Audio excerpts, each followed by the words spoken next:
በኢትዮጵያና በመላው ዓለም ያላችሁ የኢቲቪ ዜና አድማጭ ተመልካቾች በያላችሁበት ሰላምታችን ከዚህ ከኢትዮጵያ ቴሌቪዥን ዋናው ስቱዲዮ ይድረስ። ሰለሞን ኃይለ ኢየሱስ ነኝ። ዋናዎቹን ያስቀደመው የኢቲቪ ዜና በቀጥታ የሚተላለፍ ነው። ባልደረባዬ እስከዳር ይኩኖ አምላክ ዜናውን በምልክት ቋንቋ ትተረጉማለች።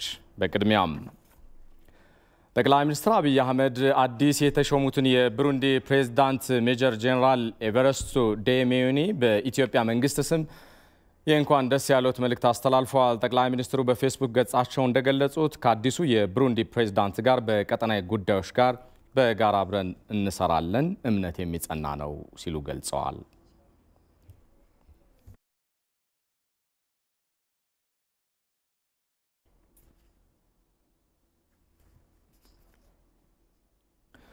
ባለፉት 4 ሰዓታት ውስጥ በተደረገ 4848 የላቦራቶሪ ምርመራ 399 ሰዎች የኮሮና ቫይረስ እንደተገኘባቸው የጤና ሚኒስቴር አስታወቀ። በአጠቃላይ በኢትዮጵያ ቫይረሱ በምርመራ የተገኘባቸው ሰዎች ቁጥር 4469 ደርሷል። ቫይረሱ በኢትዮጵያ ከተከሰተ ወዲህ ይህን ያክል ከፍተኛ ቁጥር በ24 ሰዓታት ጊዜ ውስጥ ሲመዘገብ የመጀመሪያው ስለመሆኑ የጤና ሚኒስቴር አስታውቋል። በሌላ በኩል በትናንትናው ዕለት 95 ተጨማሪ ሰዎች ከኮሮና ቫይረስ ያገገሙ ሲሆን በአጠቃላይ በኢትዮጵያ ከበሽታው ያገገሙ ሰዎች ቁጥር 1122 ስለመድረሱ የጤና ሚኒስቴር አስታውቋል። በሌላ ዜና የኮቪድ-19 መከላከልና መቆጣጠር የሚኒስትሮች ኮሚቴ አስተባባሪ ሴክሬታሪያትና የሰላም ሚኒስትሯ ወይዘሮ ሙፈሪያት ካሚል በአስቸኳይ ጊዜ አዋጅ መመሪያ የተደነገጉ ማሻሻያዎች ላይ መግለጫ ሰጥተዋል። የኮሮና ቫይረስ ስርጭት በአሁኑ ሰዓት ለየት ያለ ባህሪና በማህበረሰብ ደረጃ መታየቱን ተከትሎ የእርምጃ ማሻሻያ ስለማስፈለጉ ወይዘሮ ሙፈሪያት ካሚል ከኢትዮጵያ ከኢዚያ ጋር ባደረጉት ቆይታ አብራርተዋል። ንክኪ የሌላቸው የውጭ ሀገር የጉዞ ታሪክ የሌላቸው ሰዎች ላይ መታየት መጀመሩ ስርጭቱ በህብረተሰብ ደረጃ መዛመቱን ያሳያል። ይሄ ጠንከር ያለ የመከላከል ስራ ሰርቶ ባለበት ማቆምና መግታት ካልተቻለ ሌላ አካባቢ ያጋጠመው አይነት ችግር ሌሎች ሀገራት ጋር ያጋጠመው አይነት ችግር ሊያጋጥም ይችላል ማለት ነው። ጥንቃቄው በህብረተሰብ ደረጃ እርምጃው በህብረተሰብ ደረጃ በሚወሰድ አቋም ላይ የተመሰረተ ይሆናል ማለት ነው። በማቆያ ውስጥ ያሉ ታማሚዎች አስፈላጊውን ክብካቤ ከማድረግ አኳያና ከታካሚዎች ቁጥር አንጻር ወደ ፈታኝ ደረጃ መሸጋገሩን የገለጹት ወይዘሮ ሙፈሪያት ካሚል በከፋና በባሰ ሁኔታ ውስጥ ላሉ ታካሚዎች ትኩረት ወደ መስጠት አስገዳጅ ሁኔታ ውስጥ መገባት እንደሚያስፈልግም እንዲሁ ገልጸዋል። የምግብ አቅርቦት ለሚያስፈልጋቸው ዜጎችም የምግብ አቅርቦቶች ባልተቋረጠ አኳኋን የቀጠሉ ያሉበት ሁኔታ አለ። እነዚህ ጥረቶች እየጨመረ ካለው ቁጥር አኳያ ሲታይ አቅም የሚፈትኑ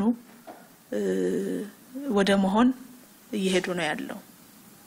ባደረግነው ውይይትና ግምገማ አሁን የደረስንበት ደረጃ የከፋና የባሰው ላይ ብቻ ትኩረት ለማድረግ ወደሚያስችል አስገዳጅ ሁኔታ ውስጥ እየገባን መሆኑን ፈትሸናል።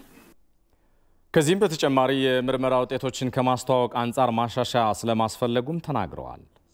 አንድ ሰው በኮሮና ቫይረስ ከተጠቃ በምን ያህል ጊዜ ነው በሽታው ያለው መሆኑ የሚታወቀው የሚለው ላይ የማሻሻያ እርምጃ ወስደናል ማለት ነው። መመሪያውን ፈትሸን አሻሽለናል። የግድ 14 ቀን መቆየት አይጠይቅም። በ6ኛውና 7ኛው ቀን በደንብ መታወቅ ይችላል። ፖዚቲቭ ነው ፖዚቲቭ አይደለም ቫይረሱ አለው የለውም የሚለውን ማወቅ ስለሚቻል የምርመራ አቅማችንንም እያሳደግን በጊዜ በቶሎ ቫይረሱን ለማወቅ የምንችልበት እድል መፍጠር አለብን። በሌላ መንገድ ይሄን ስንል ወዲያው ወጥቶ ወደ ስራ ለህብረተሰቡ ይቀላቀላል ማለት ሳይሆን 7 ቀን ከቆየ በኋላ ከኳራንታይን ሲወጣ ተገቢውን ጥንቃቄ ደግሞ በመኖሪያ ስፍራው ማድረግ አለበት ማለት ነው። ቀሪ 14 ቀናት በቤት ውስጥ ቆይቶ ሁኔታውን መከታተል አለበት እንደ ቀድሞ ቀን 14 ቀን ሙሉ ኳራንታይን ማቆየት አንችልም ማለት ነው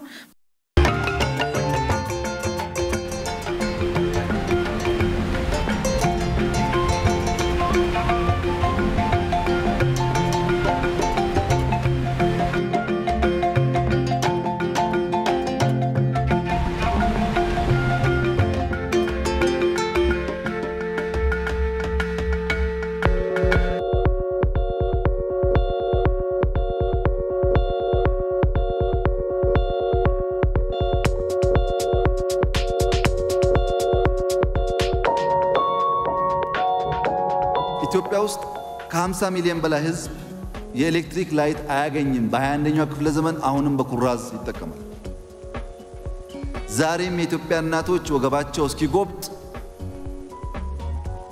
ለማመን የሚከብድ እንጨት ተሸክመው ልጆች ያስተምራሉ እኛ ወገባችን የእናቶቻችን ወገብ አይጉበጥ ኤሌክትሪክ ላይት እናገኝ ማለት ቤዚክ መብት እንጂ ሌሎች መጉዳት አይደለም የግብጽ ወንድሞቻችን ከ98% በላይ ኤሌክትሪክ ላይት ያገኛሉ ማደግ እንፈልጋለን ይሄን ፍላጎታችን የሚችል ሰው አቅም ያለው ወደቤትም ሩቅም ያግዘን ማገዝ ካልቻለ ይተወን ተፍጨርጭረን መለወጥ እንፈልጋለን መጉዳት አንፈልግም ሌላ ኃይል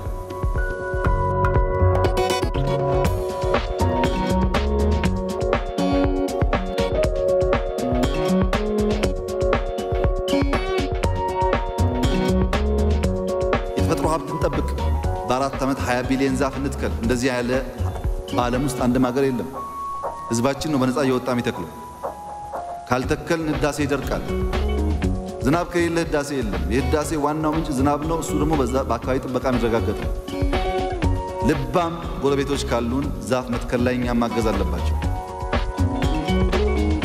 አካባቢን ጠብቅ ከተፈጥሮ እንጠቀም ወንድሞቻችን አንጉዳ ሌብነትን ቀንስ የሰው ዕውቀት ጉልበት እንጠቀም እንደግነ ያለ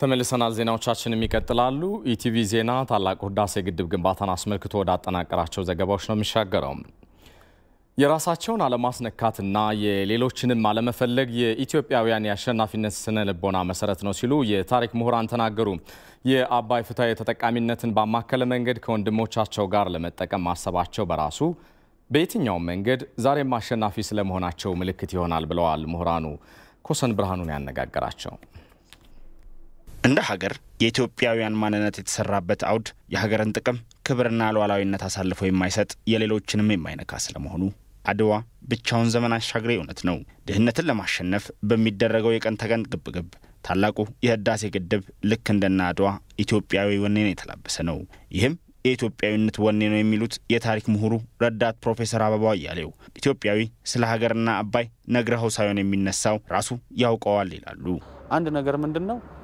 ይሄን ህዝብ በሀገር ጉዳይ ላይ ነግረህ አይደለም የምታስነሳው ራሱ ያውቃል ምንም የሚያጠራጥር ነው ሁሉ ጊዜም የታወቀ ነው በዚህ ጉዳይ ላይ ማለት ነው በአባይ ጉዳይ ላይ ጠንካራ ስነ ልቦና አለው ከመንግስት ጎንም ይቆማል ጥቅሙን ማሳለፍ እንትን አይልም ሰልፎ መስጠት አይፈልግም በአባይ ጉዳይ ላይ ምንድነው ሁለት ነገሮችን ማለት ያለብን አንደኛ ልክ ከድሮ ምንም ማር ከሆነ ድሮ ያደረግናቸው ጦርነቶች የወረራ ጦርነቶች አይደሉም የተገፊነት ጦርነቶች ናቸው የሚገባንን ሀገራችንን አናስነካም ነው እዚህም ላይ አባይም ላይ የምናደርገው እንትን በፍትህ ላይ መሰረት ያደረገና የለም የሚገባንን ድርሻ እንጠቀማለን በድርድርም ይሁን ያለ ድርድር ማለት ነው ስለዚህ ከዚህም ያቆመን ነገር የለም ይሄንን በደንብ አድርጎ መገንዘብ ነው ሁለተኛው ደግሞ ብዙ መሰናክሎች ሊመጡ ይችላሉ እነዛን መሰናክሎች ግን ወኔን አጠንክሮ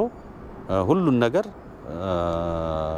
ከሀገር ጋር ሆኖ ከወገን ጋር ሆኖ ከመንግስት ጋር ሆኖ ወደፊት መግፋት ነው የአፍሪካ ቀንድ በታሪክም የጦር ቀጠና ነው። የኢትዮጵያውያን ስለ ሀገር የመቆም ብሔራዊ ማንነት ደግሞ ዘመን የማይሽረው እውነት እንደሆነ የሚያነሱት ሌላው የታሪክ ምሁር ፕሮፌሰር አህመድ ዘካሪያ የአባይ ወንዝ የስልጣኔ ምንጭ መሆኑን አውስተው የግብፅን ኋላ ቀር የሆነ የቅኝ ግዛት ሐሳቤን እያደገ ከመጣው የአባይ ተፋሰስ ሀገራት የህዝብ ቁጥር ጋር ያቆራኙታል። የአባይ ተፋሰስ ሀገሮችን በአጠቃላይ ዛሬ ስንወስዳቸው ወደ 400 ሚሊዮን ገደማ ናቸው። ነገ ተነገ ወዲያ 600 800 1 ቢሊዮንም ሊሆኑ ይችላሉ። ይሄንን ተፈጥሮ በስርዓቱ መጠቀም ካልቻሉ አስቸጋሪ ትሆናለች ማለት ነው ህይወት እና ለሰው ልጅ አስፈላጊው የህይወት ምንጩ ውሃ ነውና ውሃን እንዴት እንጠቀማለን የሚለውን ረጋ ብሎ ማሰቢያ ጊዜ ነው። ጦርነቱ አላዋጣም፣ አይጠቅመንም፣ አንሸነፍም ብዙ ጊዜ የሚለው ነገር ነው። የተራራ ህዝብ እልህኛ ነው፣ ማስከበር አይቻልም። የኢትዮጵያ ፍትሃዊ ተጠቃሚነት ሐሳቤ የዓለም አቀፉ ማህበረሰብ የተቀበለው ቢሆንም የግብፅን ልብ ሊገዛ ያልቻለው ግን ከታሪካዊው የግብፃውያኑ ስለ አባይ ያላቸው እይታ ውጤት ነው ይላሉ በአዲስ አበባ ዩኒቨርሲቲ የፖለቲካ ሳይንስና ዓለም አቀፍ ግንኙነት መምህሩ ዶክተር ደመቃ። ምናልባት የመጨረሻ አልቲሜት ጦርነት ውስጥ እንገባለን ብለው አስበውም ከሆነ ማሰብ ያለባቸው ኢትዮጵያ በምንም ተአምር ከግብፅ ጋር አልደራደርም፣ በየትኛውም ጉዳይ ልነጋገርም፣ ቴክኒካል ጉዳዮችንም ብላ በሯን ብትዘጋ ምርጫ አይኖራቸው። አሁን ግን ኢትዮጵያ እየለመነች ይሄ የጦርነት ሽታ ይሄ የጦርነት ነጋሪት ቀጠናውን የትርምስ ቀጠና ከማድረግ ውጪ በድህነት ሁሉ ጊዜ እንድንኖር ጨለማ ውስጥ ሁሉ ጊዜ እንድንኖር ከማድረግ ውጪ ከ65 ሚሊዮን በላይ ህዝብ ኢትዮጵያ ውስጥ ማብራት የሚባል ነገር የለውም። ግብጽ ደግሞ ከ98% በላይ ህዝቡ እንግዲህ የማብራት ተጠቃሚ ነው እና ጦርነቱ ለግብጽም ለኢትዮጵያም የሚበጅ ነገር አይደለም። ምናልባትም ለግብጾች እንዳሰቡት ጦርነቱን ማሸነፍ ቀላል ነገር ላይሆን ይችላልና ኢትዮጵያ ዝግጅትም የዋዛ አይደለም።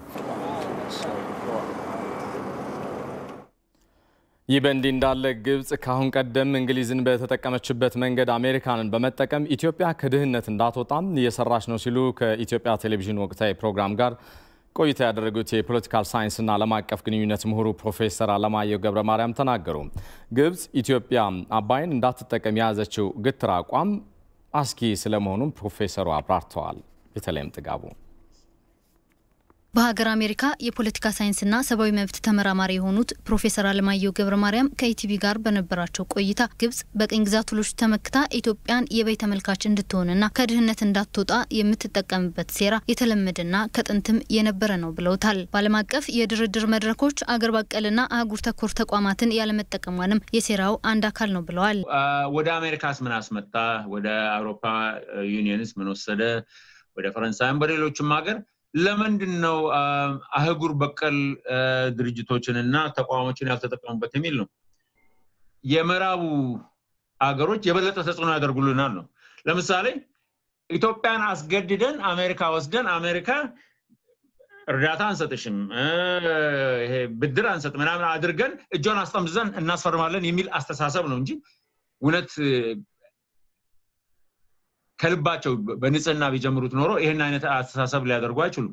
ካሁን ወዲያ የህዳሴውን ግድብ ከፈጣሪ በቀር የሚያቆመው የለም ያሉት ፕሮፌሰሩ ይህን ያልተረዳችው ግብጽ የውስጥ አንድነትን ለመናድ የምታደርጋቸውን ጥረቶች መቋቋም እንደሚቻል የሚያስረዳሉ። እኛ እንደዚህ በዘር በሃይማኖት እነዚህ የምንለያያቸው ነገሮች አንድ ላይ እንደዚህ ብንመጣ ግብጽም እኛን ለመምታት ብትሞክር መምቻ ይኖረናል ማለት ነው። ምክንያቱም እነዚህ ጣቶች አብሮ ነው የሚሰሩት ማለት ነው። ግብጽ ግን ምሰራው ምንድነው? እነዚህ አብሮ እንዳሆኑ ትሞክራለች። ውስጥ ያሉትን ወንበዴዎች ለመርዳት ትሞክራለች። በገንዘብ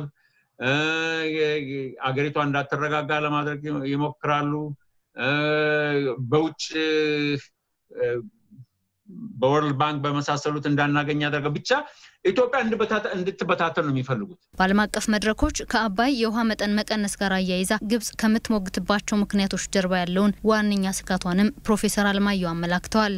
እኛ በእኔ አስተያየት አባይን ከተጠቀምንበት አባይ ግድብ ማመንጨት ፓወር ወይንም ጉልበት ማመንጨት ከተጀመረ አንደኛ ኢትዮጵያ ከለማኝነት ወጣለች ማለት ነው። ካሁን በኋላ ምንም አያስፈልገንም።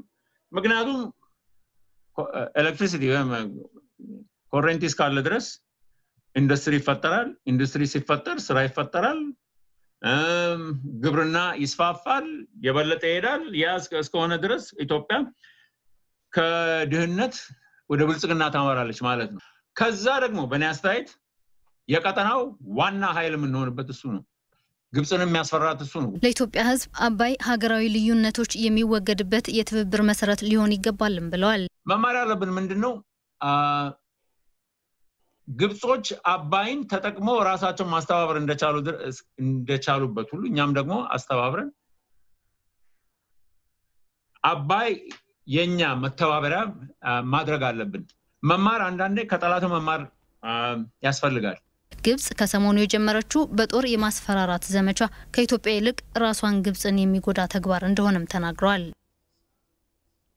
በሌላ ዜና የግብጽ መገናኛ ብዙሃን ስለ ታላቁ የኢትዮጵያ ህዳሴ ግድብ በሀገሪቱ ስላለው የኮሮና ቫይረስ ወረርሽኝና ሀገሪቱ ሊቢያን በተመለከተ ስለያዘችው አቋም ምንም አይነት ዘገባ እንዳይሰሩ የሀገሪቱ የመገናኛ ብዙሃን ካውንስል አስታወቀ።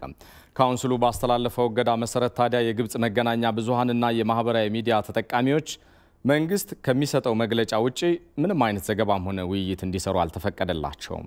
ዋለልኝ ታምር ሰሞኑን በጋዜጠኞችና በሚዲያ ነጻነት ዙሪያ በዓለም አቀፍ መገናኛ ብዙሃን ስትወቀስ የቆየችው ግብጽ ይህንኑ ተግባሯን አጠናክራ ቀጥላለች። የግብጽ የሚዲያ መማክርት በአገሪቱ ዋና ዋና ጉዳዮች ላይ የሚነሱ መረጃዎች በጥብቅ ቁጥጥር እንዲደረግባቸው ነው የወሰኑት። የግብጽ መገናኛ ብዙሃን የተከለከሉት ስለ ታላቁ የኢትዮጵያ ህዳሴ ግድብ በአገሪቱ እየተስፋፋ ስላለው የኮሮና ቫይረስ ወረርሽኝና ከሊቢያ ጋር አገሪቱ እያደረገች ስላለው ጦርነት በተመለከተ የሚሰሩ ዘገባዎችን ነው።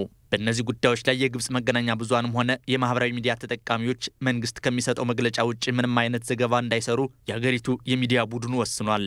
የቡድኑ ውሳኔ የህትመት ሚዲያዎች ላይ የሚሰሩ የመገናኛ ብዙሃን ይዘቶችም ከመታተማቸው በፊት በሚመለከተው የመንግስት አካል መገምገምና በጽሁፍ ጥያቄ ቀርበው ፈቃድ ማግኘት እንዳለባቸው ደንግጓል። የመገናኛ ብዙሃን ነጻነትን የሚያግደውን ይህን መሰል ጥሰቶች በዚህ ዓመት መጀመሪያ አካባቢም ተንጸባርቆ እንደነበር መረጃዎች ያሳያሉ። ግብጽ ይህን እርምጃ የወሰደችው ብሔራዊ ጥቅሟን ለማስጠበቅ ነው በሚል ሽፋን ሲሆን ይህን የሚዲያ አፈና እየተቃወሙት ከሚገኙት መካከል የግብጽ ብሔራዊ አክሽን ቡድን አንዱ ነው። ይህ የግብጽ መንግስትን እየተቃወመ ያለው ቡድንም እርምጃው በሞራልም ሆነ በህግ አግባብ በህዝቡ ላይ መረጃን የማግኘት መብትን የሚገድብና ግልጽነት የጎደለው የአገዛዝ ስርዓት ነው ብሎታል። ብዙዎቹ የግብጽ ፖለቲከኞች የአገሪቱን የጦር ኃይል በመተማመን የናይልን ውሃ ፍትሃዊ ባልሆነ መልኩ ለመጠቀምና የውሃው 85% ባለቤት የሆነችው ኢትዮጵያ የምትሰራው የኤሌክትሪክ ኃይል ማመንጫ ግድብ ግንባታ እንዳይጠናቀቅ ያለ እረፍት እየሰሩ ይገኛል። በውጭ ኃይሎች ዛቻ የህዳሴው ግድብ ግንባታ እንደማይቆም አስተያየታቸውን ለኢትዮጵያ ቴሌቪዥን የሰጡ የአዲስ አበባ ነዋሪዎች ተናገሩ። ነዋሪዎቹ ግድቡ እስከሚጠናቀቅ ድረስ ድጋፋቸውን አጠናክረው እንደሚቀጥሉም ገልጸዋል። ሪፖርተራችን ዘአማኑኤል መንግስቱ አስተያየቶችን አሰባስቧቸዋል። ተከታትለን እንመለሳለን። መንግስት በያዘው ድርድርና በያዘው ሁኔታ ያለኝን አቅምን ጡረተኛ ነኝ ያለኝን አቅምን ለማሳወጥ ገንዘቤን ህይወቴንም ለመክፈል ዝግጁ ነኝ። ፍጻሜውን እንዲያገኝልኝ እፈልጋለሁ። ኢመደበኛ ነጋዴ ነኝ እኔ። የህዳሴ ግድብ በዛው ልክ እኔም ማድረግ ያለብኝ ማበርከት ያለብኝ ነገር አበረክታለሁ። ቃልም ሁላ ቦንድ ገዝተናል በኢመደበኛ ሰማሁት እና ይሄ ሁሉ መደረግ አለበት። የመንግስት ችላ ብቻ ብለን ምን ተው ነገር አይደለም። ባለንበት ዘርፍ ሁሉ ማድረግ ያለብን ነገር ማድረግ አለብን ብዬ አስባለሁ እንደግለሰብ። ህዳሴ ግድባችን ካለቀ ወደ ስደት የምንሄደው ነገር በባህር የምንሞተው በጅቡቲ በኩል በየመን በኩል በተለያዩ ዩሮፕ ለመውጣት የምናደርገው ነገር ይቆምልናል። ስለዚህ ድህነታችን ይቀርፋል ማለት ነው። አዎ ከለማኝነት ወደ መስጠት እንገባለን። መስጠት የመሰለ ነገር የሚያስደስት ነገር የለም። ስለ ህዳሴ ግድብ እንኳን ለድርድርም መቅረብ የለበትም። ውሃችን ሀብታችን ነው። የህዳሴ ግድቡን በተመለከተ በኢትዮጵያና በግብጽ መካከል ያለውን ልዩነት ለማጥበብ መፍትሄው ድርድር ብቻ ነው ሲል እንግሊዛዊው ጋዜጠኛና ደራሲ ቲም ማርሻል በትንታኔ ጽሑፉ ገለጸ። ኢትዮጵያ የዜጎቿን ህይወት ለማሻሻል በራሷ ወጪ እየገነባችው ያለው የታላቁ ህዳሴ ግድብ በሚቀጥለው ወር የውሃ ሙሌት እንደሚጀመር መግለጿን ተከትሎ ግብጽ አሁንም የቅኝ ግዛት ውሎች እንዳይጣሱና 80% የውሃ ምንጭ በሆነችው ኢትዮጵያ ላይ ዓለም አቀፋዊ ግፊት ማድረጓን ቀጥላለች ብለዋል በትንታኔ ጽሑፉ። እንግሊዛዊው ጋዜጠኛና ደራሲ የሚዲያ ባለቤትና እንደዚሁም የቢቢሲና የስካይ ኒውስ ተንታኝ ቲም ማርሻል ግድቡን በተመለከተ በጻፈው ጽሑፍ ኢትዮጵያ በሚቀጥለው ወር የውሃ ሙሌቷን እንደምትጀምር ሁለቱን ተርባይኖች በመሞከር በፈረንጆቹ 2021 ኃይል ማመንጨት ለመጀመር ማቀዷን ያትታል። የግድቡ ግንባታ 74% በላይ መጠናቀቁን የገለጸው ይሄው ተንታኝ እንደ አውሮፓውያን አቆጣጠር በ2023 ግንባታው ሲጠናቀቅ በአፍሪካ ትልቁ የውሃ ኃይል የሚያመነጭ ግድብ ይሆናልም ብለዋል። በግድቡ ዙሪያ በኢትዮጵያና በግብጽ መካከል ያለውን ልዩነት ለማጥበብ ታዲያ አሁን መፍትሄው ድርድር እንደሆነ ነው ተንታኙ በጽሁፉ ያስታወቀው። በአሜሪካ ታዛቢነት በተደረገው ድርድር ሱዳን ከኢትዮጵያና ግብጽ ጋር ያለውን ልዩነት ለማጥበብና ከስምምነት ለመድረስ እንደምትሰራ ብትገልጽም በጉዳዩ ዙሪያ መግባባት ለመፍጠር ግን ከባድ ሊሆን እንደሚችል ቲም ማርሻል በትንታኔ ጽሁፉ አውስቷል። የህዳሴ ግድቡ ከ70 ቢሊዮን በላይ ሜትር ኪዩብ ውሃ መያዝ የሚችል ሲሆን በሚሊዮን የሚቆጠሩ ኢትዮጵያውያን ከድህነት ለማውጣት እንደሚችል ማተቱን ከጂኦፖለቲካል ያገኘነው ዘገባ ያመለክታል።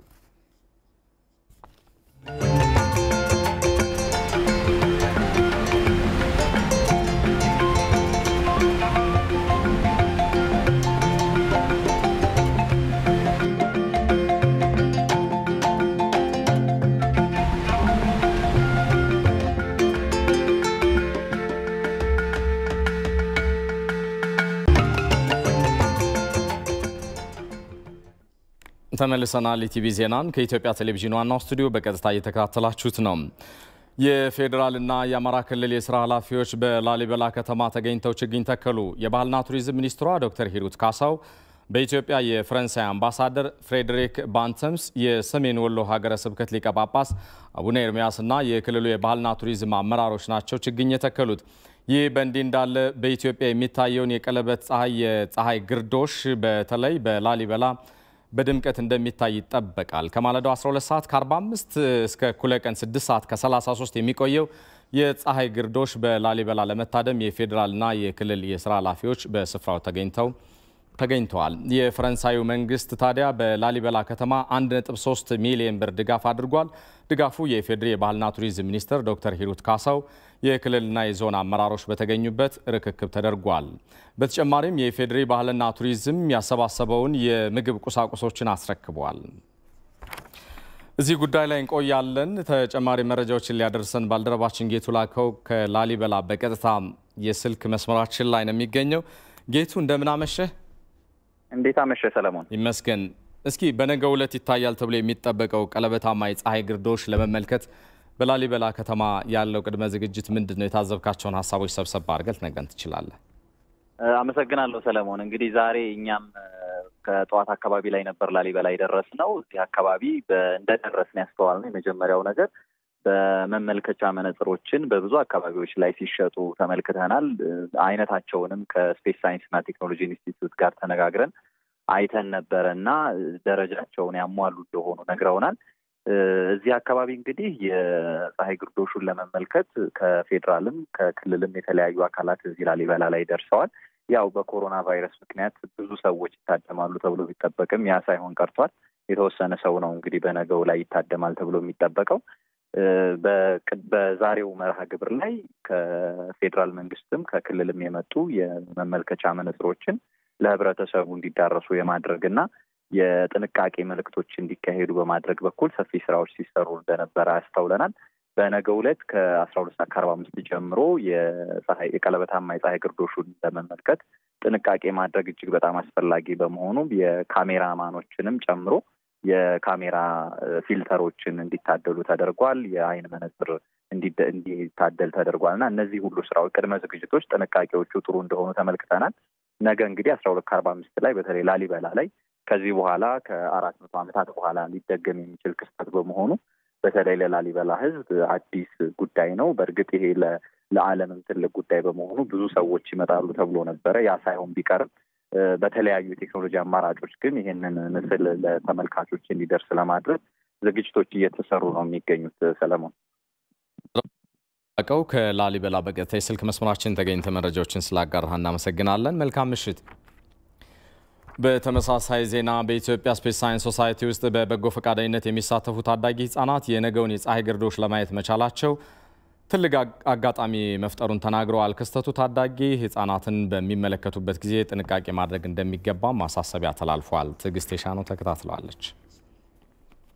ተማሪ ሙሳና ተማሪ ዴሜጥሮስ ስለ ህዋ ሳይንስ የተለየ ፍላጎትና ተሰጥኦ አላቸው። ከትምህርታቸው ጎን ለጎንም በኢትዮጵያ ስፔስ ሳይንስ ሶሳይቲ ውስጥ ይሳተፋሉ። ይህ ደግሞ ስለ ስፔስ ሳይንስ ዘርፉ ያላቸውን እውቀት አሳድጎታል።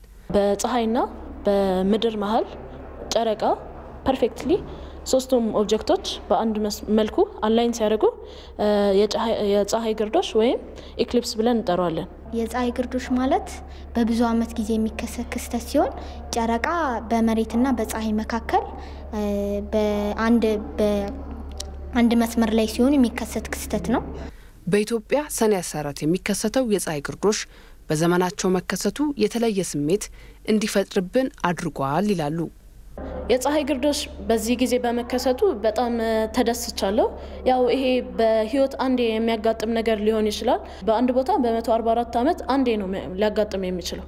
በአቬሬጅ ደግሞ 18 ዓመት ልዩነት እና ያው እኔ የመጀመሪያ የፀሐይ ግርዶሽ ነው እኔ ራሱ ስመለከት እና በጣም ተደስቻለሁ። ለኔ ተሰማኝ ስሜት በጣም ትልቅ ነው። ምክንያቱም በህይወትሽ አንድ ጊዜ ነው ይሄንን የምታየው። ስለዚህ አንድ ጊዜ በማየቴ እኔ በጣም ደስተኛ ነኝ። የሰኔ 14ቱ የፀሐይ ግርዶሽ ለመመልከት ህፃናትና ታዳጊ ወጣቶች የተለየ ጥንቃቄ ማድረግ እንዳለባቸውም ይናገራሉ። የፀሐይ ግርዶሽ ለ3 ሰከንድ ራሱ በአይናችን ብንመለከት የአይናችን ሬቲና ላይ በጣም ከፍተኛ የሆነ ጉዳት ሊያሳርፍ ይችላል እና ይሄ የፀሐይ ግርዶሽ ለተወሰነ ጊዜ ሙሉ ለሙሉ ሊሸፈን ይችላል እና በዛን ጊዜ መነጽሩን ልናወጣው እንችላለን። ይሄ ግን ቶታል ኢክሊፕስ ላይ ነው። አሁን ያለንበት ኢክሊፕስ አኑዋር ኢክሊፕስ ነው እና በዚህ ኢክሊፕስ ላይ መነጽራችንን በፍጹም ማውጣት የለብንም። ሙሉ ለሙሉ በመነጽር ታግዘን መጠቀም ነው ያለብን። የአይን መነጽር የአይን መከላከያ ቋሚ የሆነ ጉዳት ሊያስከትል ስለሚችል አይን ላይ የአይን መነጽር ስፔሻል የተዘጋጁ አሉ ለኢክሊፕስ መነጽሮች። እንደገና ደግሞ የፒን ሆል ካሜራ ቤት ውስጥ የሚሰራለ እሱንም ተጠቅመው የፀሐይ ግርዶሹን ማየት ይችላሉ። የኢትዮጵያ ስፔስ ሳይንስ ሶሳይቲ ስለ ሰኔ 14ቱ የፀሐይ ግርዶሽ የጥንቃቄ መረጃዎችን እያደረሱ መሆናቸውን ገልጸዋል። አሁን ኮቪድ መጥቶ አካላዊ ትምህርት ባንሰጥም በማህበራዊ ሚዲያዎች ተደራሽነት ለህዝቡ እየደረሰ ነው ማለት ነው። የሴፍቲዎችን እየተናገርን ነው። በተጨማሪም ይህ ክስተት ተፈጥሯዊና ጊዜውን ጠብቆ የሚከሰት ስለሆነ ህብረተሰቡ እንዳይደናገጥ ትምህርት እየሰጠን ነው። በእኛም ቀጥታ ዋናው መስሪያ ቤት በብራንቾቻችንም ይህንን ድርጊት እንዲያደርጉ የመከርናቸው ነው። የኢትዮጵያ ስፔስ ሳይንስ ሶሳይቲ በመላው ሀገሪቱ ከ10,000 በላይ አባላት ያሉት ሲሆን በ26 ዩኒቨርሲቲዎች ቅርንጫፎችን በመክፈት እየሰራ ይገኛል። በሶማሌ ክልል ከለውጡ በፊት የተዘረፉ 100,000 ሄክታር መሬት እንዲመለሱ መደረጉን የክልሉ ምክትል ርዕሰ መስተዳድር ሙስጠፌ መሐመድ ገለጹ። ህወሓት ከስህተቱ የማይማር ድርጅት መሆኑን የገለጹት ሙስጠፌ እጁን ከሶማሌ ክልል እንዲያነሳም ጠይቀዋል። ነጻነት ወርቁ ከለውጡ በፊት በሶማሌ ክልል ከለማው ይልቅ የጠፋው ይበልጣል የሚሉት የክልሉ ምክትል ርዕሰ መስተዳድር አቶ ሙስጠፌ መሐመድ በክልሉ ይደርስ ከነበረው የሰብአዊ መብት ጥሰት ባሻገር የተዘረፈው ሀብትም ቀላል የሚባል እንዳልሆነ ገልጸዋል። ይህንን ንብረት ሙሉ ለሙሉ ለማስመለስ በክልሉ ያለው የምርመራ አቅም አነስተኛ መሆኑ ክፍተቶችን እንደፈጠረ የሚናገሩት ምክትል ርዕሰ መስተዳድሩ ከፌዴራል መንግስት ጋር በመተባበር የተወሰኑ ንብረቶችን ለማስመለስ ጥረት መደረጉንም አስታውቀዋል። 100,000 ሄክታር አካባቢ ጎዴና ሽኒሌ ዞን ሲቲ ዞን እና ሸቤሌ ዞን ጎዴ ማለት ነው ሸቤሌ ወንዝ ያለበት ኤሪያ የተዘረፉ መሬቶች ተመልሰዋል ወደ መንግስት። እንግዲህ እነዚህ መሬቶች በአብዛኛው ከባንክ ገንዘብ የተወሰደባቸው ነው እና ከባንክ ጋር ጭቅጭቅ ያለባቸው ሁኔታዎች አሉ። ግን ለማስመለስ ጥረት ተደርጓል፣ ተመልሷል። የምርመራ አቅሙም ጠንካራ ስላልሆነ በፌዴራል እገዛ የተያዙ ንብረቶችና ሀብቶች አሉ፣ ያልተያዙ አሉ። ገና ወደ ውጭ ይዘው የወጡ አሉ፣ አገር ውስጥ ሆነው እንቀሳቀሱ አሉ። ይሄ አገር አቀፍ ደረጃ ያለ ችግር ነው። ቱርክ ሀገር ለምሳሌ ተቀምጠው ማአት ንብረት ከዚህ ወስደው የሄዱ የሚታወቁ ሰዎች አሉ፣ አልተያዙም፣ ገና መያዝ አለባቸው። አብዛኛው መያዝ የነበረበት ኃይል ሰራውን ስለሚያውቅ ጠፍቶ ይወጣል። ወይ ከዚህ የጠፋ ነው ወይ ደግሞ በአገር አቀፍ ደረጃ ሸሽቶ እዛ አንዳንድ ክልሎች የገባ ኃይል ነው።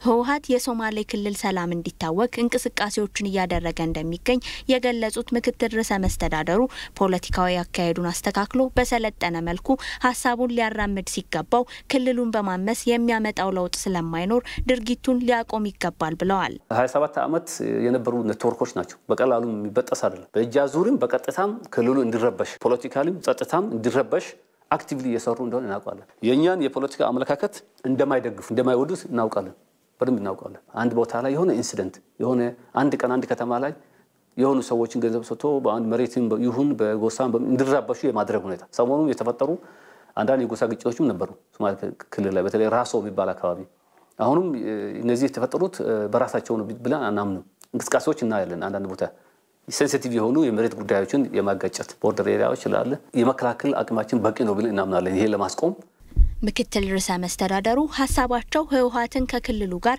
የተለየ ሰጣ ገባ ውስጥ ማስገባት ሳይሆን ህወሓት እየሄደበት ያለው መንገድ ኋላ ቀርና የማያስኬድ በመሆኑ ሊታረምና እጁን ከክልሉ ላይ ሊያነሳ እንደሚገባ ገልጸዋል ከወያኔ ጋር የተለየ ግል ቅራኔ እንዳለ አይደለም አቁሙ ነው አቁሙ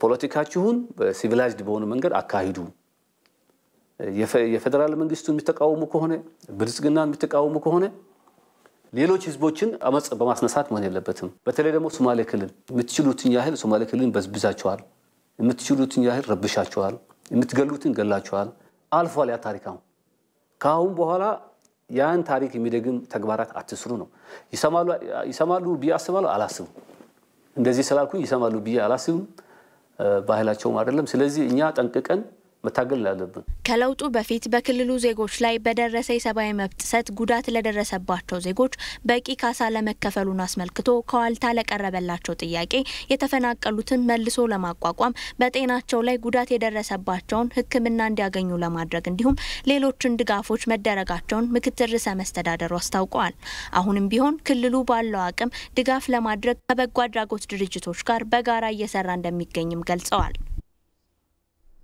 ዜናዎቻችን ይቀጥላሉ በዚህ በአዲስ አበባ በየካ ክፍለ ከተማ ወረዳ 6 የአረንጓዴ አሻራ የችግኝ ተከላ መርሃ ግብር ተካሂዷል በአረንጓዴ አሻራ የችግኝ ተከላ መርሃ ግብር እንደተገለጸው ታዲያ ለምግብነት የሚውሉ እጽዋትም የምግብ ዋስትናን ለማረጋገጥ ያግዛሉ ተብሏል አቤል ሙልጌታ በየካ ክፍለ ከተማ ወረዳ 6 የሚገኙ ነዋሪዎች የአረንጓዴ አሻራ የችግኝ ተከላ መርሃ ግብርን አከናውነዋል በስነ ስርዓቱ የተገኙት የሰላም ሚኒስትሯ ወይዘሮ ሙፈሪያት ካሜል የአረንጓዴ ልማቱ የሰላም ምንጭ በመሆን እንዲሁም የሚተከሉ የፍራፍሬ ተክሎች የምግብ ዋስትናንም ለማረጋገጥ አስተዋጽኦ እንዳላቸውም ተናግረዋል ይሄን አካባቢ በቆየው ባህል ላይ ተጨማሪ ጥረት አድርጋችሁ አረንጓዴ ማድረግ ስትችሉ ነገ የመንፈሳችሁ የአይናችሁ ማረፊያ ይሆናል ይሄ አካባቢ የጥሞና ጊዜ ማሳለፍ የፈለገ ሰው ውስጡን ማድመጥ የፈለገ ሰው በእነዚህ ደኖችና ጫካዎች ውስጥ ሆኖ የበላንም የምግብ ዋስትናችንን ያረጋገጥን ሰላማችንን ያረጋገጥን መሄድ የምንችልበትን እድል የሚያሰፋ ነውና የለሙ አእምሮች የበለጸጉ አእምሮች ያለ ማቋረጥ የሚቀዱበት መንደር ይሆናል ይሄ ለከተማው ለክፍለ ከተማው ለሀገር የራሱን አስተዋጽኦና በርክቶ እያኖረ መሄድ ይችላል የሚል እምነት አለኝ የአዲስ አበባ ከተማ አስተዳደር ብልጽግና ፓርቲ ጽፈት ቤት ኃላፊ አቶ ተስፋዬ ቤልጅጌ የ5 ቢሊዮን ችግኝ ተከላው በሌሎችም የአዲስ አበባ አካባቢዎች እየተከናወነ እንደሆነ ተናግረዋል በሀገር ደረጃ 5 ቢሊዮን ችግኝ ተክላለን ብለን እቅድ ይዘናል አዲስ አበባ ከተማ ከዚህ ውስጥ 7 ሚሊዮን የሚሆን ችግኝ ይተክላል ከዚህ አኳያ በሁሉም ክፍለ ከተሞች በሁሉም ወረዳዎች በሁሉም መንደሮች በሁሉም ብሎኮች እንቅስቃሴ ተጀምሯል ዛሬም በዚህ ቦታ ላይ የምናኖረው የአረንጓዴ አሻራ ፕሮግራም የዚሁ ታላቅ ተልዕኮ አካል ነው ማለት ነው በተለይም የተተከሉ ችግኞች እንዲጸድቁ የአካባቢው ህብረተሰብ በትኩረት እንዲሰራ የጠየቁት የየካ ክፍለ ከተማ ስራ አስፈጻሚ አቶ አስፋው ለገሰ ለትውልድ የሚተርፍ ታሪክ ሰርቶ ማለፍ ይገባናል ሲሉ ማክለዋል ችግኝን እየተከል እያንከባከብ ለትውልድ ማውረስ አለብን ማለት ነው ስለዚህ ትናንትና አባቶቻችን በአድዋ ድል አስመስክሮ ያንን ስም ሰጥቶናል እኛም ደግሞ ዛሬ ምድራችንን ኢትዮጵያን ሀገራችንን ችግኝን እየተከል እያንከባከብ ለመጪው ትውልድ እናሻግራለን በችግኝ ተከላ መርሃ ግብሩ ለምግብነት የሚውሉ እንደ ማንጎ አፕል ፓፓያና ሌሎችም ፍራፍሬዎች ተተክለዋል በተመሳሳይ ዜና ጠቅላይ አቃቢ ሕግ ወይዘሮ አዳነች አበቤና ሌሎች የፍትህ ተጠሪ ተቋማት በሰበታ ደበል ተራራ ችግኝ ተክለዋል በችግኝ ተከላ ማስጀመሪያው ከ1000 በላይ ችግኞች የተተከሉ ሲሆን በተቋማቱ 5 ቢሊዮን የአረንጓዴ አሻራ የችግኝ ተከላ መርሃ ግብር አካል የሆነ 60,000 ችግኞችን ለመትከል ስለመታቀዱ ተገልጿል ጠቅላይ አቃቢ ሕግ ወይዘሮ አዳነች አበቤ አካባቢው ለበርካታ ዓመታት የተራቆተና ያለፈው ዓመት በስፍራው ከተተከሉ ችግኞች 90 በመቶ መጽደቃቸውን ተናግረዋል። በተሰራው የችግኝ ተከላና ክብካቤ ስራም አካባቢው ከድርቅ ለማገገም በመታቀዱ ዘላቂ ልማትን ለማረጋገጥ የሚሰራውን ስራም የሚያፋጥን ስለመሆኑ ወይዘሮ አዳነች አበቤ ተናግረዋል። የተጠሪ ተቋማት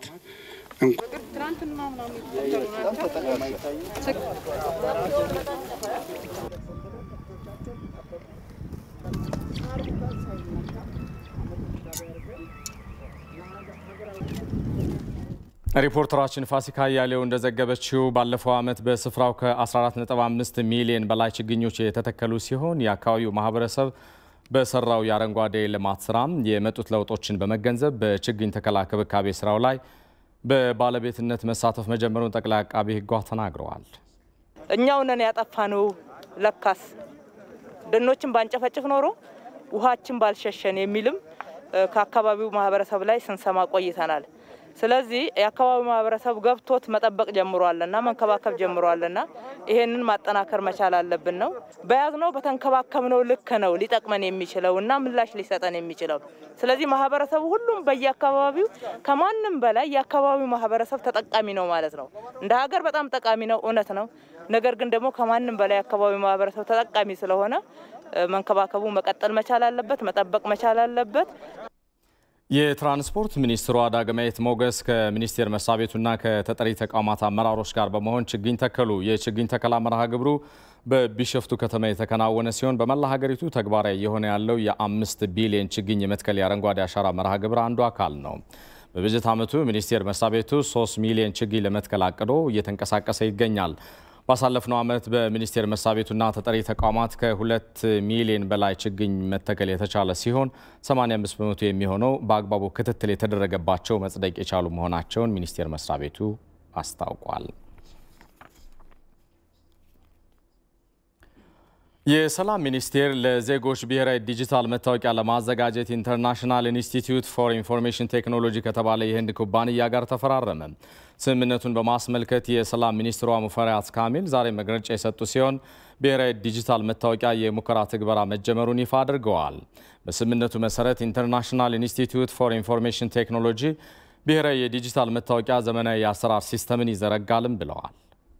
የሰላም ሚኒስቴር ለአንድ ዓመት ገደማ በብሔራዊ መታወቂያ ዙሪያ የሚመለከታቸው ባለድርሻ አካላት እና ሚኒስቴር መስሪያ ቤቶችን ባሳተፈ አኳኋን ሲያከናውናቸው የነበሩ ስራዎችን በሙከራ ትግበራ ደረጃ ይፋ የሚያደርግበት ዕለት ነው። በዚህ ዕለት ይሄንን ስራ ስንሰራ ከነበሩ የተለያዩ ባለድርሻ አካላት አንዱ በህንድ ሀገር የሚገኘው ኢንተርናሽናል ኢንስቲትዩት ፎር ኢንፎርሜሽን ቴክኖሎጂ ተቋም የለማ ሞጁላር ኦፕን ሶርስ ወይም ልንጠቀመው የምንችል መሰረታዊ የሆነ የብሔራዊ መታወቂያ ስርዓት ግንባታን ለማከናወን የሚያስችል ኮር የሚባል ወይ መሰረታዊ የሚባል የሲስተም ላይ በነፃ የአቅም ግንባታና ቴክኖሎጂ ሽግግሩን ጨምሮ አገልግሎት ያገኘንበትን ስምምነት በይፋ የተፈራረምንበትም ነው። ዲጂታል መታወቂያ ፕሮግራምን ተግባራዊ ለማድረግ በሚኒስቴር መስሪያ ቤቱና ሌሎች ባለድርሻ አካላት በርካታ ክንውኖች ሲካሄዱ እንደቆዩ ሚኒስትሯ ገልጸዋል። የብሔራዊ መታወቂያ አገልግሎት የተሰጠናም ደህንነቱ የተረጋገጠ አገልግሎት ለማግኘት ይረዳል ሲሉ ሚኒስትሯ ሙፈሪያት ካሚል ገልጸዋል። ወንጀልን ከመከላከልና የፋይናንስ ዘርፉን ከማዘመን አኳያም ጉልህ ፋይዳ እንደሚኖረውም እንዲሁ ለፕሮግራሙ ተፈጻሚነት ወሳኝ ሚና ያለውን ፍኖተ ካርታ የማዘጋጀት ስራም ተሰርቷል። እንደዚሁም የተለያዩ የህግ ማዕቀፎችን የማርቀቅ ስራ ተሰርቷል። ለፕሮግራሙ ግብአት የሚሆኑ አቅሞችና የበለጸጉ ቴክኖሎጂዎችን ለማሰባሰብ ተችሏል። የበጀት ምንጮችንም እንደዚሁ በመንግስትም ከተለያዩ ሀገራትም በድጋፍ ለማሰባሰብ ጥረት ተደርጓል። የሙከራ ትግበራውን ከ8 ወራት ባነሰ ጊዜ ውስጥ እንደሚጠናቀቅም ይጠበቃል። የመግባቢያ ስምምነቱ ቴክኖሎጂውን በራሳችን አቅምና ነባራዊ ሁኔታ ደህንነቱ የተጠበቀ ብሔራዊ መታወቂያ ስርዓት እንዲኖርም ይደረጋል ብለዋል። በሀገራችን የተሳለጠ አገልግሎት ደህንነቱ የተጠበቀ አገልግሎት እንዲኖር ከማድረግ አንፃር የብሔራዊ መታወቂያ ትልቅ ፋይዳ አለው። የተለያዩ የወንጀል ስራዎችን ለመከላከል ያስችላል። የተለያዩ ተቋማት የሚሰጧቸውን አገልግሎቶች ባንኮችን ጨምሮ በዘመነ መንገድ አገልግሎቱን ለዜጎች ለማቅረብ ያስችላል። የፋይናንስ ግብይት ስርዓትም እንደ አንድ የጀርባ አጥንት ሆኖ የሚያገለግል ስርዓት ነው። ይሄንን ስርዓት ተግባራዊ ለማድረግ በሙከራ ትግበራ ደረጃ ቀደም ብለው የሚካሄዱ ፍተሻዎች ሰፋ ያለ ጠቀሜታ ያላቸው ከመሆናቸው ጋር ተያይዞ በርካታ የቴክኖሎጂ የእውቀት ሽግግር ለማድረግም የሚያስችል ስለሆነ ነው በዛሬው ዕለት በቀጣይነት ወደ 30,000 የሚሆኑ የህብረተሰብ ክፍሎችን የዚህ ሙከራ ትግበራ ፕሮጀክት ታሳቢ ያደረገ ስራ የሚሰራበት ይሆናል።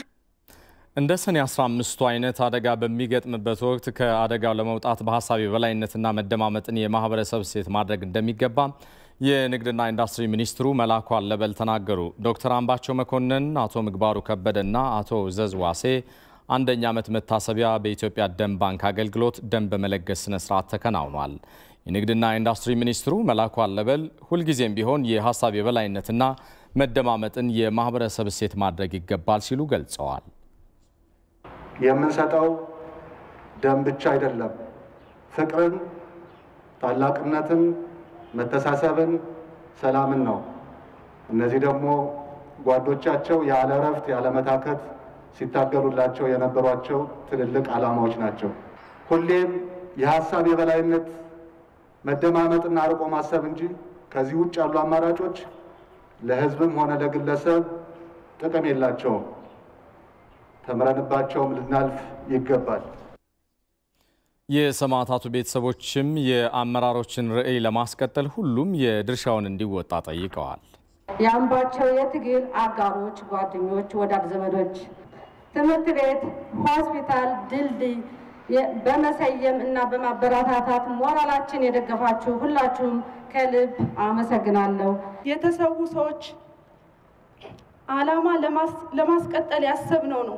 ምክንያቱም እነዚህ ሰዎች ለራሳቸው አይደለም የኖሩት፣ ለህዝብ ለሀገር ነው። ለህዝብ ለሀገር ሲሰሩ ነው የተሰዉ። ስለዚህ ይህም ምክንያት አድርገን ዛሬ እነሱ በህይወት ባይኖሩም ዓላማቸውን ለማስቀጠል ህይወትን ለመስጠት ደም ለመለገስ አስበን ይህን ፕሮግራም አዘጋጅተናል። እናንተም ከጎናችን በመገኘታችሁ ከልብ አመሰግናለሁ። የኛ ብቻ ለቅሶ አይደለም፣ የአማራ ክልል ብቻ ለቅሶ አይደለም፣ የመላ ኢትዮጵያ ህዝብ ከጫፍ እስከ ጫፍ ያለቀሰበት የተከዘበት በጣም የተቆጣበትና የተበሳጨበት ተግባር ነው። እሱን እንግዲህ ምንም ማድረግ አይቻልም። ነገር ግን ስሜታችን ተሰምቷችሁ ለቅሷችን አልቅሳችሁ ዛሬ ደግሞ የነሱን የሞት ዓመት መታሰቢያ ቀን ምክንያት በማድረግ ደም ልገሳ ፕሮግራም ላይ የተገኛችሁ የቁርጥ ቀን ጓደኞቻቸው፣ ወንድሞቻቸው፣ እህቶቻቸው፣ ልጆቻቸውም ጭምራላችሁና እጅግ በጣም እናመሰግናለን። የኢቲቪ ዜና በቀጥታ እየተላለፈላችሁ የሚገኘው ከዋናው ስቱዲዮ ነው። አሁን ደግሞ ከውጭ ያገኘናቸውን ዘገባዎች እናጋራችሁ። የዓለም የስደተኞች ቁጥር ባለፉት 10 ዓመታት ከነበረው በሁለት እጥፍ መጨመሩን የተባበሩት መንግስታት ድርጅት የስደተኞች ጉዳይ ኮሚሽን አስታወቀ። ኮሚሽኑ ባወጣው ሪፖርት ታዲያ ከ97 ሰዎች ውስጥ አንዱ ከሚኖርበት አካባቢ በኃይል ይፈናቀላል ብሏል። ሳዳት መሐመድ ሳኒ ተመልክተውታል። አዲስ የወጣው መረጃ እንደሚያመለክተው በፈረንጆቹ አቆጣጠር እስከ 2019 መጨረሻ 80 ሚሊዮን የሚሆኑ ሰዎች ከቤት ንብረታቸው ተፈናቅለዋል። ጉዳዩን ይበልጥ አሳሳቢ የሚያደርገው ከተጠቀሰው ቁጥር ግማሹ ህጻናት መሆናቸው ነው። የተባበሩት መንግስታት የስደተኞች ጉዳይ ኮሚሽን ሪፖርት እንደሚያመለክተው ግጭት፣ የምግብ ዋስትና እጦትና የኢኮኖሚ አለመረጋጋት ለሰዎች መፈናቀል ዋነኛ ምክንያቶች ናቸው። ከዓለም የስደተኞች ቀን ጋር የተገናኘው የኮሚሽኑ ሪፖርት የተፈናቃዮች ቁጥር ባለፉት 10 ዓመታት ከነበረው በሁለት እጥፍ መጨመሩን አመላክቷል። ዲሞክራሲያዊት ሪፐብሊክ ኮንጎ፣ ቡርኪና ፋሶና የሳህል ቀጠና ቁጥራቸው በርከት ያሉ ሰዎች የተፈናቀሉባቸው አካባቢዎች መሆናቸውም ተገልጿል። ክሌመንቲና ኩዌታ ሰላሜ በምስራቅ አፍሪካ የተባበሩት መንግስታት የስደተኞች ጉዳይ ዳይሬክተር ናቸው። አሁን እየተስተዋለ የሚገኘው በከፍተኛ ሪከርድ የተመዘገበው በኃይል ከቤት ንብረታቸው የተፈናቀሉ የሰዎች ቁጥር ነው። አሁን ላይ 80 ሚሊዮን የሚሆኑ ሰዎች ተፈናቅለዋል። ይህ ማለት ከ97 ሰዎች አንድ ሰው ተገዶ ቤት ንብረቱን ጥሎ ይሰደዳል። ዳይሬክተሯ የኮቪድ-19 ወረርሽኝ በስደተኞች ካምፕ ላይ ከፍተኛ ተጽዕኖ በማሳደር ላይ መሆኑንም ገልጸዋል። በቅርቡ በአፍሪካ ከሚገኙ የስደተኛ መጠለያ ካምፖች በኬንያ የሚገኘው የደደብ ስደተኞች ካምፕ የኮሮና ቫይረስ ወረርሽኝን ለመከላከል በሀገሬው መንግስትና በተባበሩት መንግስታት አማካኝነት በቅርቡ እርዳታ ተደርጎለታል። ይሁን እንጂ ካምፑ ከአቅሙ በላይ ስደተኞች ከመያዙ ጋር ተያይዞ ወረርሽኙን ለመከላከልና ለስደተኞች አገልግሎት ለመስጠት የሚደረገውን ጥረት ፈታኝ አድርጎታል። ዓለም በኮሮና ቫይረስ ምክንያት ወደ አዳዲስና አደገኛ ሁኔታ ውስጥ ገብታለችና ተጠንቀቁ ሲሉ የዓለም የጤና ድርጅት ዋና ዳይሬክተር ዶክተር ቴዎድሮስ አድሃኖም አሳሰቡ። አሁንም ኮቪድ-19 በአደገኛ ሁኔታ እየተሰራጨ ስለመሆኑም ተናግረዋል። ሰለሞን ገዳ የኮሮና ቫይረስ በአደገኛ ሁኔታ እየተፋጠነ መሆኑን ነው የዓለም ጤና ድርጅት ያስጠነቀቀው። ባለፈው ሐሙስ በ24 ሰዓት ውስጥ ብቻ በዓለም ዙሪያ ከ150 ሺህ በላይ ሰዎች አዲስ በቫይረሱ መያዛቸው መመዝገቡን የዓለም ጤና ድርጅት ዋና ስራ አስፈጻሚ ዶክተር ቴዎድሮስ አድሃኖም ተናግረዋል። ይህም በአንድ ቀን የተመዘገበ ከፍተኛ አሃዝ ሲሆን ከዚህም ውስጥ ግማሹ በሰሜንና በደቡብ አሜሪካ ክፍለ ዓለማት በሚገኙ ሀገራት የተመዘገበ ነው። ከጄኔቫ በዕለታዊ መግለጫቸው የዓለም ጤና ድርጅት ዋና ስራ አስፈጻሚ ዶክተር ቴዎድሮስ አድሃኖም እንዳሉት ቫይረሱ በፍጥነት እየተዛመተ ሲሆን ገዳይነቱና በርካቶችን የመያዙ እድልም አሁንም ቀጥሏል። እርሳቸው ዓለም በአዲስና በአደገኛ ሁኔታ ውስጥ ነች ነው ያሉት። ይህ አይነት ሁኔታ ደግሞ በተጨባጭ ከሚስተዋልባቸው ሀገራት አንዷ ብራዚል ናት። ብራዚል በዕለታዊ ሞትና አዲስ በሚያዙ ሰዎች በዓለም ቀዳሚዋ ሆናለች። በዛች ሀገር አሁን ላይ የተጠቂዎች ቁጥር ከ1 ሚሊዮን አልፏል። ይህ በእንዲህ እንዳለ ደግሞ ነገሮችን ወደ ነበረበት ለመመለስ እየጣረች ባለችው አሜሪካ በርካታ ግዛቶች ፍሎሪዳ፣ አሪዞናና ቴክሳስን ጨምሮ ባለፉት 2 ሳምንታት ብቻ በቫይረሱ አዲስ የሚያዙ ሰዎች ቁጥር ከፍ ማለቱን ይፋ አድርገዋል። ፍሎሪዳ በአንድ ቀን ውስጥ ከፍተኛ የተባለውን የተጠቂዎች ቁጥር የመዘገበች ሲሆን በየዕለቱ የምታስመዘግበው ቁጥርም ከፍ እያለ መሄዱ እንዳሳሰባት አልሸሸገችም። የዓለም ጤና ድርጅት ዋና ዳይሬክተር ዶክተር ቴዎድሮስ አድሃኖም አሁንም ማህበራዊ ርቀትን መጠበቅ፣ የአፍና የአፍንጫ መሸፈኛ ጭንብል መጠቀም፣ በአግባቡ እጅን መታጠብ፣ አስፈላጊና የግድ ካልሆነ ከቤት አለመውጣትን በመተግበር የቫይረሱን ስርጭት ለመግታት የሚደረገው ጥረት ላይ ሁሉም እንዲሳተፍ ማስገንዘባቸውን ሮይተርስ ዘግቧል።